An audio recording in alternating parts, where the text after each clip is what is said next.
इस टेबल पे बात मैंने देखा प्रोग्राम लगातार, आपका प्रोग्राम में लगातार देख रहा हूँ। कश्मीर से कमाल है। कश्मीर की बात कर रहे हैं, कश्मीर वाले सारे देखा ना, रेगुलर देख रहा हूँ। हमने भाभी आटो देखे जो आपने दिखाई। बहुत टॉकिंग कमाल है। अरे बहुत शुक्रिया अंकल। मेरे साथ जो पुरानी दिल्ली में लोग देखते हैं, कमाल है। आप अरे बहुत शुक्रिया। मैं अब दूसरी टेबल पे जाऊंगा। एक तरफ के ज्यादातर लोगों की बात आपने सुनी, अब उम्मीद है कि दूसरी तरफ की बात आपको सुनने को मिलेगी। तो मैं सरदार जी आया था 2014। पहले आपसे शुरू करता हूँ। प्रधानमंत्री नरेंद्र मोदी के 11 साल की उपलब्धियों और कमियों उनके शासन के, इस पर आपके क्या विचार हैं?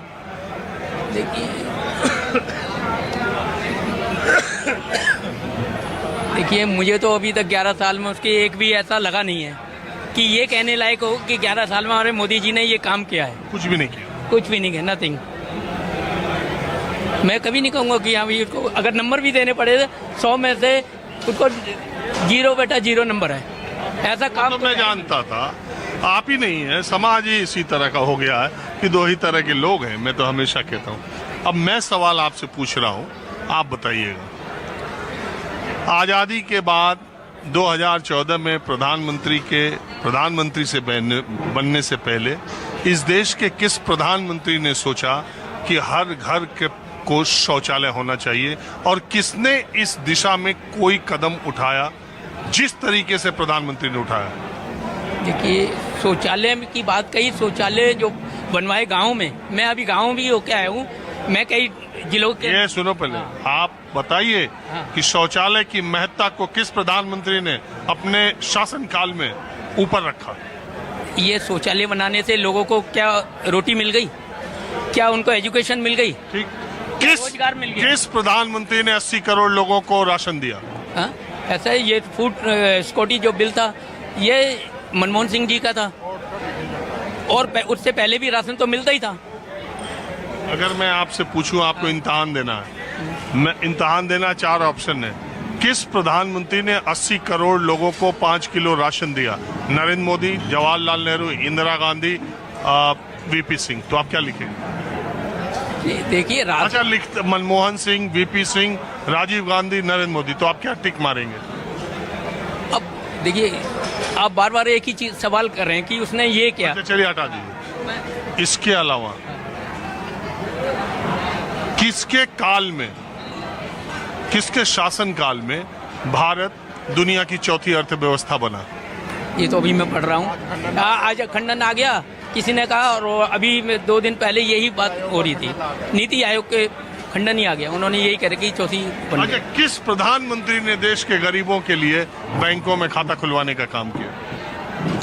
ये तो घुमा फिरा के आप उसी बार बार उसी को। हाँ, तो इधर से नहीं, इधर से कान पकड़ रहे हो तो।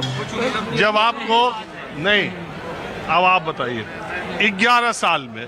देखिए, मुझे अच्छा लगता है। देखो, खाता किस, देखो मुझे अच्छा लगता है। देखिए एक बात, मुझे खाते वाली, क्या? क्योंकि इसमें खाता उसने किस लिए खुला? उसने जब ताली बजा के ये कहा था ना, बहनों अब आपको बटुआ रखते थे ना, बटुआ नहीं रखना पड़ेगा। तो इसके पीछे क्या था कि आपका पैसा इस बैंक में रहेगा। एक बात तो है, बटुआ तो अब कोई नहीं रखता। सब पैसा इसी में है। इसमें नहीं है, बैंक में। अगर जरूरत पड़े तो वो बैंक का पैसा जो भागे चौकसी वगैरह, तो वो उनके लिए सेफ था। हाँ जी, अब आप बताइए। सर, आप तो बहुत अच्छा बोलते हैं। मैंने आपको कई बार विपक्ष की सभाओं में तकरीर करते हुए भी सुना।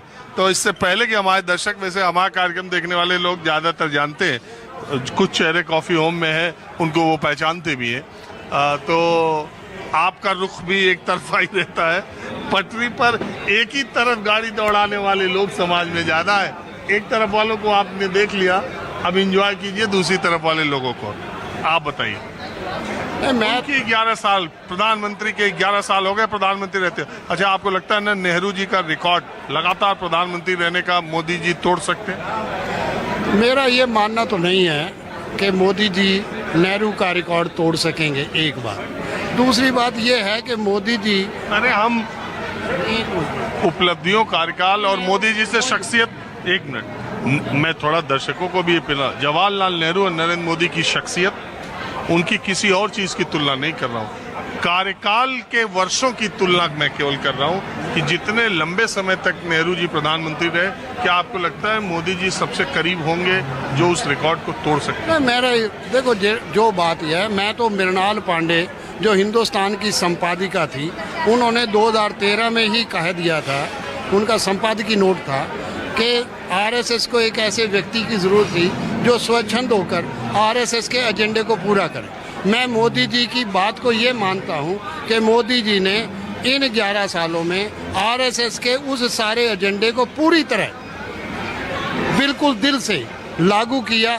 उसने किसी की परवाह नहीं की, चाहे वो, क्योंकि मृणाल पांडे या गोलवालकर का ये कहना था कि उसको अगर 25 साल राज करना है तो आपको 80% लोगों को 5 किलो अनाज पे लाना पड़ेगा। वो 5 किलो अनाज पे ला दिया। उनको ये था कि 2-4 आदमी ही धनी होने चाहिए और बाकी सारे गुर्बत में जीने चाहिए। उन्होंने अडानी और अंबानी को लाके सामने खड़ा कर दिया। अब ये कौन लोग पूछ रहा है कि उसको ये काम नहीं करना चाहिए था? जहाँ तक फूड सिक्योरिटी एक्ट है, आप प्रधानमंत्री नरेंद्र मोदी पिछले 3 दशकों में सर्वाधिक लोकसभा सीटें अपने चेहरे और अपनी पार्टी के लिए पिछले 3 दशकों में, आप भी राजनीति को अच्छी तरह जानते हैं, पिछले 3 दशकों में 1984 के बाद किसी भी नेता को, 84 में राजीव जी को मिली, उसमें भी सहानुभूति कहते हैं कि बड़ी लहर थी इंदिरा जी की वजह से, और इसके बाद 89 का इलेक्शन हो, 91 का हो, 96 का हो, 98 का हो, 99 का हो, 2004 का हो, 2009 का हो, इन सारे लोकसभा चुनाव में कोई भी नेता, कोई भी पार्टी उतनी सीटें लाने में कामयाबी हासिल नहीं की जिस चेहरे पर अकेले दम पर प्रधानमंत्री ने 3 लोकसभा चुनाव में और अगर जनमत है, अगर उनके साथ लोकतंत्र है, उन्हें लोग चुन करके भेजे हैं, तो उनका जो एजेंडा है, आप तो इतने दिनों से जानते हैं, जब म्यूनिसिपैलिटी के 2 मेंबर उनके नहीं जीतते थे तब भी वो कहते थे धारा 370 हटाएंगे, और जब दूसरी बार उनको जनमत मिला उन्होंने 370 हटा दिया। वो शुरू से कहते थे रामलला हम आएंगे, मंदिर वहीं बनाएंगे, तो वो उनका एजेंडा छिपा एजेंडा थोड़ी था, वो तो कह के उन्होंने किया था। यूनिफॉर्म सिविल कोड का विरोध वो बहुत साल से कर रहे थे। राजीव, मैं एक बात स्पष्ट कर दूं कि इसमें कोई दो राय नहीं। जब आप हिंदू ऑर्गेनाइज करेंगे तो हिंदू का ऑर्गेनाइज करना, आप 50 साल राज कर लें। मेरा ये कहना है कि जो एजेंडा आरएसएस ने 1925 में तय किया था, मोदी ने 2014 से लेकर 2025 तक उस एजेंडे को, क्योंकि 100वां साल हो रहा है, उसने पूरा किया। वो ध्यानदारी से किया, उसने आरएसएस के एजेंडे को पूरा किया। आप हिंदुओं के एकत्रीकरण की बात कर रहे हो, तो क्या ये सही नहीं है कि विपक्षी दलों ने भी मुस्लिमों का तुष्टीकरण किया, उन्हें वोट बैंक के तौर पर इस्तेमाल किया? उनका क्या विकास किया, उनके लिए क्या किया? आपने बहुत बढ़िया बात कर दी, मुझे अच्छा लगा आपका ये बात कहना। अकेला मुस्लिम के तुष्टीकरण, कितना मुस्लिम परसेंटेज है? आपसे मैं ये पूछूं कि 80% के मुकाबले में आप 14% की तुष्टीकरण की बात करेंगे, आप 3% की तुष्टीकरण की बात करेंगे। अगर राजीव गांधी के 412 सीट आई थी, उसका ये कारण नहीं था, उसमें ये था कि वहाँ हिंदू भी ऑर्गेनाइज था, मुसलमान। मैंने सलमान खुर्शीद के सामने कहा था कि मुसलमान पहले बार पूरी तरह कांग्रेस के साथ खड़ा था। मेरे तो उनके साथ इधर था कि तो सिख पिट रहे थे, तो आप ये बात हिंदू मुस्लिम क्या बात, उस समय तो इंदिरा जी की घटना घट गई, पूरा देश कांग्रेस के साथ खड़ा हो गया, एक सहानुभूति की बात। लेकिन राजीव गांधी के शासन में शाहबानो केस भी है और राम मंदिर का ताला खुलवाना भी है, और ये जम्मू कश्मीर की जो आज परेशानी है वो 87 का वो चुनाव भी है। राजीव, मेरी जबान को आप इस ढंग से बंद नहीं कर सकते। मैं कहाँ बंद कर, मैं तो ये कह रहा हूँ कि जो ये बीजेपी ये कह रही थी कि हमारी 2 सीट मिली थी, मेरा ये कहना है कि उन्होंने पूरी आरएसएस पूरी तरह कांग्रेस को, क्योंकि आरएसएस ही बना दिया था, पूरी आरएसएस कांग्रेस ही थी, इसलिए 412 आई। आज भी मोदी जी के साथ जो हैं वो पूरे का पूरा आरएसएस खड़ी है, इसलिए हिंदू ऑर्गेनाइज्ड है।